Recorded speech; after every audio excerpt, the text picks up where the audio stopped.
ফুর্তি করার জন্য। এটা গত মাসে শেষ হয়ে গেছিল, তা আমরা বললাম যে না, এটা সারা বছর ধরে চলো। তারা যে ধরে সব যে ফুটবল আর ক্রিকেট খেলতে হবে তা না, হাডুডুডু থেকে শুরু করে গ্রামে কত রকমের খেলা আছে, সব খেলাতে প্রতিযোগিতা হোক, আবৃত্তি প্রতিযোগিতা হোক, লেখা প্রতিযোগিতা হোক। মানে ছেলে মেয়েরা যেটা মনে করে যে আমরা অ্যাক্টিভ আছি, এটা বসে থাকলে এই ঘরে বসে আছি, কিছু বুঝতে পারতেছি না কি হচ্ছে, মন খারাপ হয়ে যাবে, ব্যস্ত রাখার জন্য সেটা আমরা করছি। এবং এটা আন্তর্জাতিক একটা পরিমণ্ডল সৃষ্টি করে, সেই যেটা আমরা এখানে করলাম। ওখানে তারা খুব ভালো লাগছে যে আমরা তো আন্দাজে নিয়ে এসেছি তাদেরকে, তো জিজ্ঞাসা করি না আনবো কেন না। এখানে যে গ্রহণযোগ্যতা, সবাই খুব আগ্রহ সহকারে তাদের নেতৃস্থানীয়, বিশেষ করে মহিলা নেত্রী, এখানে তো খুব ইম্পর্টেন্ট মহিলা নেত্রী আছে, তারা খুবই উৎসাহ নিল, আগ্রহ করে, সেটা আমরা করলাম। তো সার্বিকভাবে আমি বলবো যে এটা খুব চমৎকারভাবে গেছে। আমাদের অসংখ্য ধন্যবাদ, আপনারা অনেক সহযোগিতা করেছেন আমাদের। আমরা বেশি সময় দিতে পারলে ভালো হতো, কিন্তু এটা আমাদের জন্য বেশি প্রয়োজনীয় ছিল সময়টা দেওয়া। তাদের কাছে এসছে, এটা আমরা আমাদের তো যে কোনো সময় করতে পারি, কিন্তু এটা সময়টা মিস হয়ে গেলে আমরা আর করতে পারবো না। তবে সর্বপর্যায়ে এটা কি কি পর্যায়ে হয়েছে, আপনাদের খবরগুলো পত্রপত্রিকায় আসছে কিনা এখানকার যায়নি, কিন্তু বাংলাদেশের পত্রপত্রিকায় পাবেন। ওখান থেকে যেহেতু এখান থেকে খবর পাঠাচ্ছেন আমাদের প্রেস উইং যারা আছে, তাদের খবর পাঠাচ্ছে, কাজে ওখান থেকে আপনারা খবর পাবেন। আজকে যেটা করবো, আপনাদের কাছ থেকে শোনা, আমার কথা আসলে বলার কথা না, আপনাদের কাছ থেকে শোনা। কয়েকজনের নির্ধারিত আছে, একটু বলবেন কি? বলুক আমাদের রাষ্ট্রদূত নজরুল, বলুন। জন্য আমাদের পুরো 4,25,000 বাংলাদেশি পুরো কমিউনিটি অনেকদিন ধরে অপেক্ষা করছিল। তো তারা আজকে তাদের এই স্বপ্নটা সফল হয়েছে।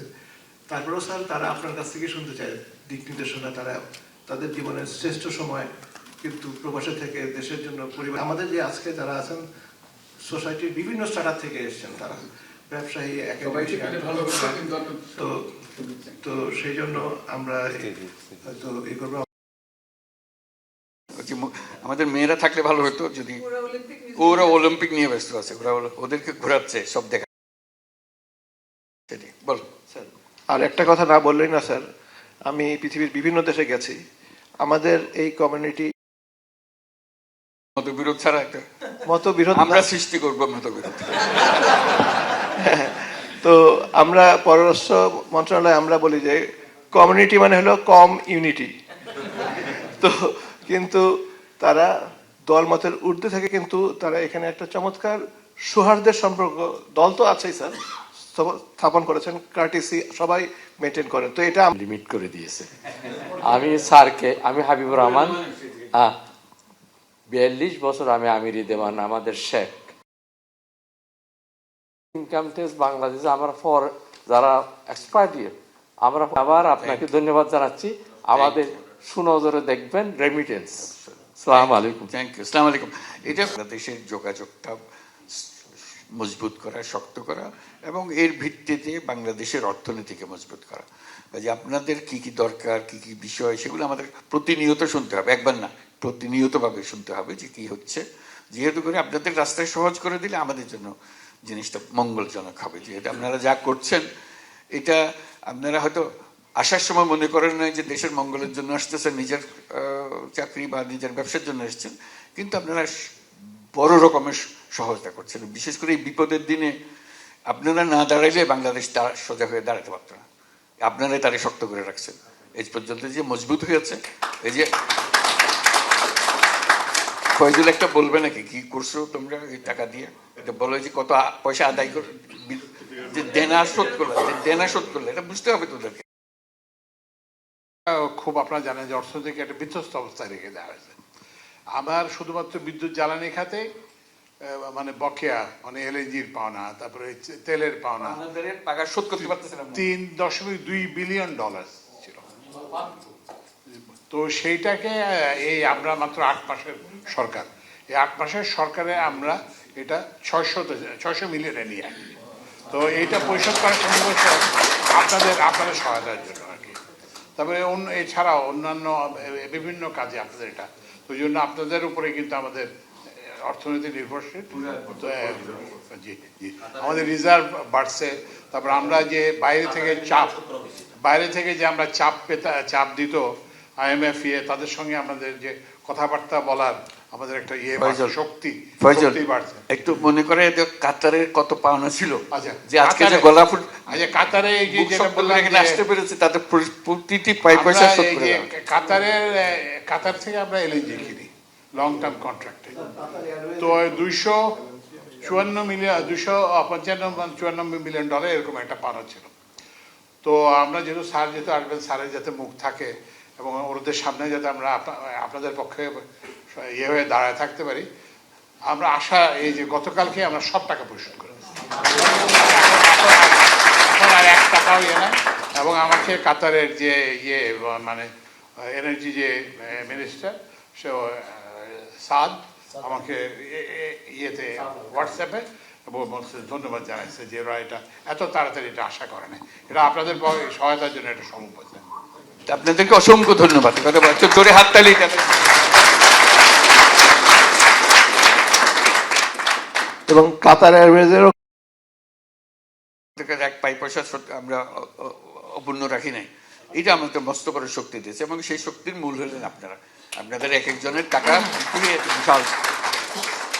অসংখ্য ধন্যবাদ আপনাদেরকে, দেশের পক্ষ থেকে, জাতির পক্ষ থেকে। এরপর আলী সাহেব প্রধান উপদেষ্টা স্যারের সাথে এখানে একত্রিত হওয়ার মতো তৌফিক আদায় করেছেন। আমি 36 বছর যাবৎ কাতারে আছি, 1000 রিয়াল বেতনে 10 বছর কাজ করছি। এখন আমার 14টা কোম্পানি, সেখানে 1200 বাংলাদেশি কর্মরত আছে। দোহার সবচেয়ে বড় লিমুজিন কোম্পানিটা আমার, পিকুইক গ্রুপ, পিকুইক লিমুজিন। সেখানে 900 ড্রাইভারের উপরে কর্মরত আছে, আলহামদুলিল্লাহ। আমি প্রবাসীদেরকে নিয়ে 2-4টা কথা বলবো। প্রবাসীদেরকে এয়ারপোর্টে আরেকটু সুযোগ সুবিধা করে দেওয়া, যেভাবে নাকি আমরা পরিবার নিয়ে যারা যাই তাদের জন্য আলাদা একটা লাইন যাতে থাকে, এবং হয়রানি বন্ধ করা। প্রায় আমরা খবরে দেখি ব্যাগগুলো কাটা হয় এবং প্রবাসীদের গায়ে হাত পর্যন্ত তোলা হয়। এই জিনিসগুলো থেকে যাতে স্যার আমাদের প্রবাসীরা আরেকটু রিল্যাক্স হতে পারে, যাতে আমরা আমাদের মনের খুশিতে দেশে প্রবেশ করলেন, এই খুশিটা যেন অনুভব করতে পারেন। তো সেই জন্য আমরা বলছি যে তাদেরকে ভিআইপি গেস্ট হিসেবে তো ট্রিট করবা। এরা সবাই আমাদের ভিআইপি, তারা আসছেন, তাদের সমাদর করা, তাদের জায়গা দেওয়া, লাউঞ্জ।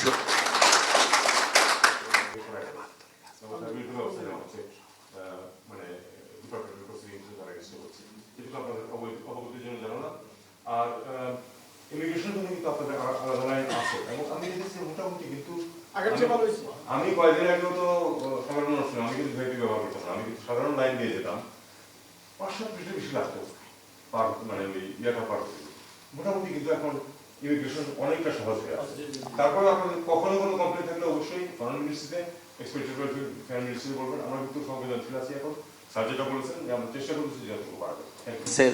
থেকে মাল আনি, বিশেষ করে বাংলাদেশি গার্মেন্টস পণ্যের এখানে যথেষ্ট আলহামদুলিল্লাহ চাহিদা আছে।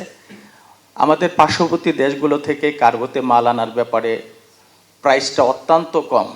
সেক্ষেত্রে আমাদের আমরা কাজ করতে শুরু করছি এবং স্যার একজন উপদেষ্টাকে দায়িত্ব দিয়েছেন, আমাদের বাণিজ্য উপদেষ্টা শেখ বশিরউদ্দিন, ওনাকে দায়িত্ব দেওয়া হচ্ছে। তো এই জন্য আমরা কাজ শুরু করছি যে এটা জেট ফুয়েলের যাতে দাম, যেটা একটা পরিমাণের এটা খরচ, এটা আমরা কমানোর জন্য ব্যবস্থা নিচ্ছি। তারপরে হচ্ছে যে ওই যে ওদের সিভিল এভিয়েশনের বিভিন্ন চার্জেস আছে, বিমানের বিভিন্ন চার্জেস আছে, সেগুলো আমরা রিভিউ করার ব্যবস্থা নিচ্ছি। তারপরে বিমানের রানওয়ের একটা আছে, যে জন্য এটা পুরো লোডে করতে পারে না, সেটার জন্য আমরা ব্যবস্থা নিচ্ছি। অচিরেই আমরা আশা করবো যে এই যে কার্গো যে ভাড়াটা যাতে বেশি করে ঢাকার, আপনারা জানেন যে ভারতের আগে আমরা ভারতের মাধ্যমে আসতো, সেই সুবিধা এখন বন্ধ করা হয়েছে। তো এই জন্য আমরা এখানে দেশের যে বিমানবন্দরগুলোকে সেগুলোকে আরো উপযোগী করবো এবং এখানে যাতে কার্গো ভাড়া যাতে কমে, সেই জন্য আমরা সেটা অনেক বাড়ানো হবে। যেহেতু আমাদের বহু মাল আসবে এখন, আমরা যেহেতু অর্থনীতিকে সচল করেছি, আরো উদ্যোগী করেছি, এগুলো যেন সরাসরি আমরা পাঠাতে পারি। শুধু ঢাকা বিমানবন্দর না, আমরা সিলেট বিমানবন্দরকে আরো এটাকে একেবারে ডেডিকেটেড করা হবে, যে মাল পরিবহনের দায়িত্ব, বড় দায়িত্ব, তারপর প্যাসেঞ্জারের দায়িত্ব। 1 নম্বর দায়িত্ব হলো মাল পরিবহন। চট্টগ্রামকেও সেটা করা হচ্ছে, যে ওখানে মাল পরিবহনটা আগে প্যাসেঞ্জার নিয়ে ব্যস্ত, মালের দিকে খেয়াল করতো না। এটা যেন এটা অপাঙ্ক্তীয় একটা জিনিস। আমরা বলছি যে না, সেটা খুবই গুরুত্বপূর্ণ, কারণ আমাদের পুরো অর্থনীতি চলতেছে, কত মাল আমরা পাঠাতে পারলাম, কত সস্তায় পাঠাতে পারলাম। সস্তায় পাঠাতে না পারলে আমাদের জিনিস মানুষ কিনবে না, তো আমরা এই দাম তো গ্রাহকের কাছ থেকে আমার নিতে হবে। কাজেই ব্যবসায়ী আর কাজ করতে পারবে না। আমাদের কাজগুলো যত কমানো যায়, আমরা একেবারে টপ প্রায়োরিটি দিয়েছি। এটা জোরে সোরে কাজ হবে, সেটার জন্য কিভাবে করবে আমরা বিভিন্ন কোম্পানির সঙ্গে আলাপ করছি যে পরিবহনটাকে আরো মজবুত করা, দ্রুত করা, সহজ করা, এটাই আমাদের মূল কাজ। এটাকে না হলে অর্থনীতি চলবে না। সুবহানাহু ওয়া তাআলার কাছে শুকরিয়া আদায় করি, আমরা আপনাকে পেয়েছি। আপনার এবং আপনার সাথে যারা আছেন সকলকে দীর্ঘ আয়ু দান করুক আল্লাহ সুবহানাহু ওয়া তাআলা, সুস্থতা দান করুক। যেভাবে আলহামদুলিল্লাহ বিশ্বের মানচিত্রে বিশেষ একটা দেশ ছাড়াও আপনি আমাদের দেশকে উজ্জ্বল করছেন, আলহামদুলিল্লাহ, আল্লাহ আপনাকে আরো করার তৌফিক দান করুন। পাশাপাশি দ্রব্যমূল্য যেভাবে কন্ট্রোলে নিচ্ছেন স্যার, রমজানে যেখানে গত 24-এ 180 টাকা কেজি পেঁয়াজ খেয়েছি, আর এখন শুধু 50-60 টাকা খাইছে মানুষে, আলহামদুলিল্লাহ, আল্লাহ সকল মানুষের দোয়া আপনার প্রতি রইল। আমার দুইটা বিষয়, একটা বিষয় হলো ইসলামিক ব্যাংক সংক্রান্ত, যে বিষয়ে আপনি গোটা পৃথিবীতে নাম করছেন। তো ইসলামিক ব্যাংকটা আগের জায়গার মধ্যে যদি ফিরে আসলে আমরা প্রবাসীরা, সকল বিশ্বের মানুষই, বিশেষ করে প্রবাসীরা আশ্বস্ততার জায়গায় যদি ফিরতে পারি। আজকেও এখানে আলাপ করেছি, গতকাল আমরা আলাপ আলহামদুলিল্লাহ, এর সঙ্গে একটা যোগাযোগ হচ্ছে আমাদের ইসলামিক ব্যাংকগুলোকে একেবারে উঁচুতে তুলে দেওয়ার জন্য। কি কি ইনশাআল্লাহ, সাহায্য দরকার আমরা জি স্যার, জাযাকাল্লাহ খাইর। আর দ্বিতীয় সবচেয়ে গুরুত্বপূর্ণ বিষয় যেটা, সেটা হচ্ছে এই স্যার, আপনি মাঝপথে নৌকা ডুবাই দিয়েন না। তার মানে হচ্ছে প্রয়োজনীয় সংস্কার এবং আমাদের যে প্রাণের দাবি দৃশ্যমান বিচার হওয়ার আগে আপনি বিদায় নেন না। আপনার একটু সময় লাগবে, এই সময় আমরা দিতে প্রস্তুত আছি। এই জিনিস প্লিজ স্যার আপনি এই কাজ করবেন না। কোটি কোটি মানুষের হৃদয়ে আপনি থাকবেন এবং এই আশা আমরা করি। এইটা যদি আপনি করতে পারেন তাহলে গোটা মানে দুনিয়া তো আপনি ইয়ার প্রতিদান পাবেন, আখিরাতও পাবেন। আমরা অপেক্ষায় আছি যাতে করে আমরা এইটা পাই, কারণ আপনি যদি এইটা করে নিয়ে ইয়াকা না'বুদু ওয়া ইয়াকা নাস্তাইন। আসসালামু আলাইকুম। মাননীয় প্রধান উপদেষ্টা, আমি রাকিব মোহাম্মদ মিলকান, একজন সোশ্যাল ওয়ার্কার। আমাদের সামাজিক platform, social network platform friendsunity.com, যার slogan we work for society, এর পক্ষ থেকে আপনাকে জানাচ্ছি আন্তরিক শুভেচ্ছা অভিনন্দন। আমি বিশেষ করে বাংলাদেশ কমিউনিটির একমাত্র শিক্ষা প্রতিষ্ঠান বাংলাদেশ MHME স্কুল অ্যান্ড কলেজের বিষয়ে আপনার সদয় দৃষ্টি আকর্ষণ করছি। আজ আমাদের ছোট্ট একটি প্রতিনিধি দলের ধন্যবাদ। এমনি একটা খবর জানার জন্য, এরকম হাই স্কুল লেভেলের ছাত্রছাত্রী কত হবে কাতারে? দোহাতে বলেন, দোহাতে কত হবে? যে আমি ইসরাত আরা ইউনুস বলছি। আমি কাতারে আছি 2008 থেকে। আমি বাংলাদেশে আমি কর্পোরেট ব্যাংকার ছিলাম। আমি একটা ছোট্ট, যেহেতু হাবিব ভাই রিকালেকশন করলো তার মেমোরি, আমিও আপনাকে একটা রিকালেকশন করাতে চাই। কালকে আপনি বলছিলেন আমাদের ইনভেস্টমেন্ট সামিটে যে গ্রামীণ ফোন যখন শুরু হয় তখন টেলিনর থেকে ওরা ফান্ড দেওয়ার কথা। And I hope you remember যে টেলিনরের ওই ফান্ডটা আসাতে একটা গ্যাপ ছিল এবং বাংলাদেশের ANZ গ্রিনলেস ব্যাংক থেকে ব্রিজ ফাইন্যান্সিংটা করা হয়েছিল। অ্যান্ড আমি সেই ইসরাত আরা ইউনুস, যে কর্পোরেট রিলেশনশিপ ম্যানেজার ছিলাম তখন। তো আমি কাতারে 2008-এ আসার পরে আমি HSBC ব্যাংক মিডল ইস্টে আমি কাজ করেছি। বাংলাদেশে আমি আমেরিকান এক্সপ্রেস ব্যাংকে ডিরেক্টর হয়ে যাওয়ার পরে আমি রিটায়ারমেন্টে চলে যেয়ে আমি কর্পোরেট ওয়ার্ল্ডে ছিলাম। বাট কাতারে যখন আসি তখন আমি আবার ব্যাংকিং সেক্টরে চলে যাই। তো তারপরে আমি 5 বছর পরে নিজেই আমি এখন ফিনান্সিয়াল অ্যাডভাইজারি ফার্ম আছে আমার QFC এর আন্ডারে। অ্যান্ড আমরা গত 9 বছর থেকে কাতারে কাজ করছি। বাট আমি যেটা সবসময় অনুভব করি যে কাতারে আমরা আসলে খুব ছোট হিসাবে আমাদেরকে দেখা হয় বাঙালিদেরকে, এবং এটার বিভিন্ন কারণ আছে। তার মধ্যে আমার কাছে আরও একটা কারণ খুব মনে হয় যে আমরা যখন কোনো কারণে বাংলাদেশ এমবেসিতে আসি, পার্টিকুলারলি আমাদেরকে সবচেয়ে বড় সমস্যা। আমি জানি যে এরপরেও ম্যানেজমেন্টের প্রশ্ন তো অবশ্যই আছে, কিন্তু যেমন আমি কিছু বিষয়ে যখন ফাইন্যান্স অ্যাডভাইজারকে বললাম একেবারে শুরুর দিকে অক্টোবর মাসে, উনি বললেন যে 1 টাকাও দিতে পারবো এই ফাইন্যান্সিয়াল। আমি তার কাছ থেকে কিছু কিছু প্রতিশ্রুতি হালকাভাবে আদায় করেছি যে আগামী জুলাই মাস থেকে উনি কিছু কিছু টাকা দেবেন আমাকে। এই জিনিসগুলো আমার নজরে আছে। যেমন আমরা খুব সম্প্রতি যেটা করেছি,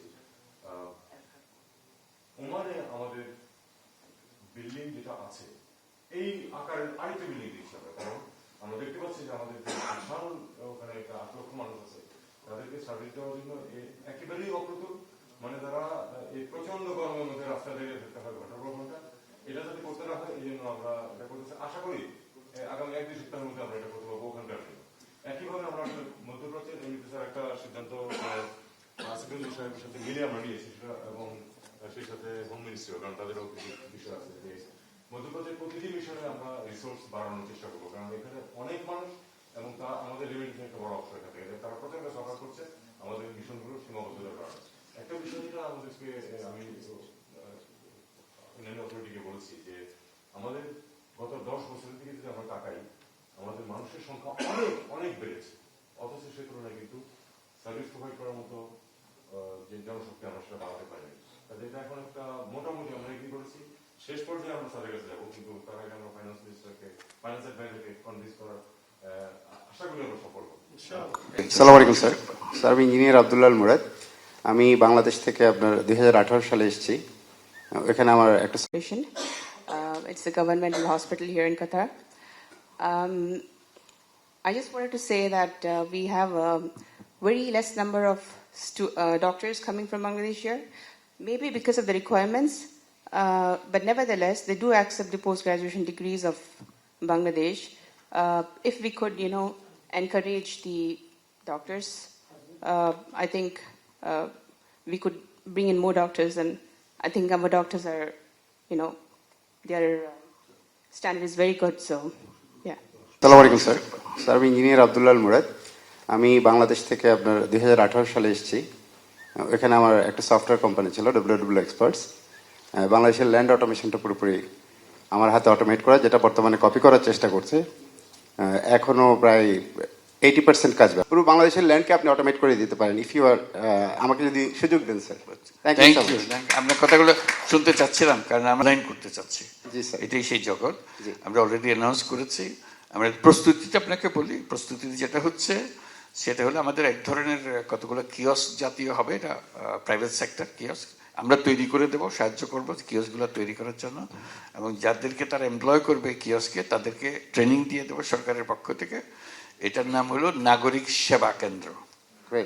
আপনার কোনো রকমের কোনো জিনিসের জন্য, পাসপোর্টের জন্য, পাসপোর্টের জন্য কিংবা দলিল দস্তাবেজ, তারপরে ট্যাক্স দেওয়া, লাইসেন্স পাওয়া, যেগুলো সরকার দেয়, রিনিউ করা, পাসপোর্ট রিনিউ করা, অন্যান্য জিনিস রিনিউ করা, এই সব সেবা কেন্দ্রের মাধ্যমে হবে।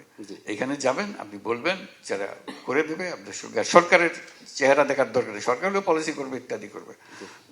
সার্ভিস দেওয়াটা হলো ওই নাগরিক সেবার কেন্দ্র। সেখানেই আপনার প্রয়োজন যে আমরা একটা যেটা করছি সেটা কেমন হচ্ছে, ঠিক হচ্ছে কিনা সেটা পরামর্শ দেওয়া। একদিন আমরা একটু শুরুতে আমরা বলেছিলাম আপনাদের টাকা দিয়ে আমাদের কত উপকার হয়েছে, সেটা প্রশংসা করলাম না?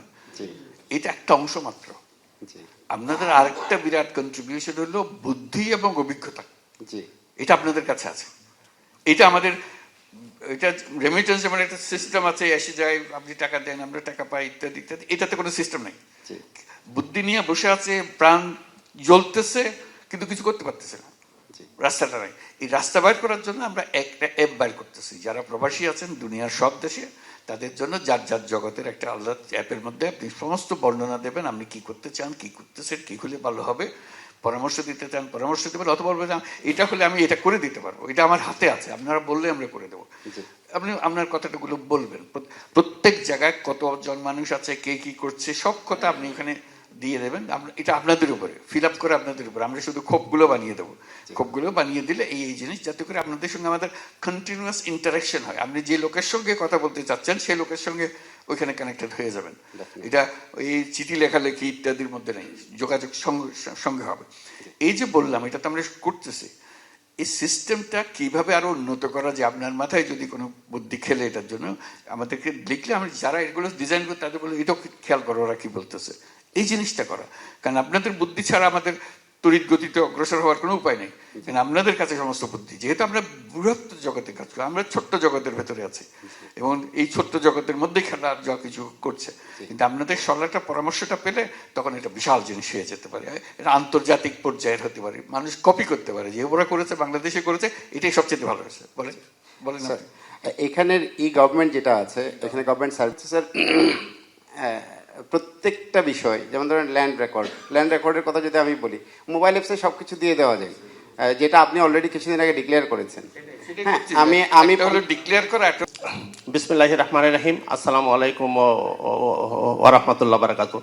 স্যার, আমি বাংলাদেশ গণ অধিকার পরিষদ, পাশাপাশি কাতারের প্রবাসী লাইসেন্স পেতে কষ্ট হয়, আমি হাসপাতালের লাইসেন্স পাচ্ছি না, সেটা আমাদেরকে বলবেন। জি।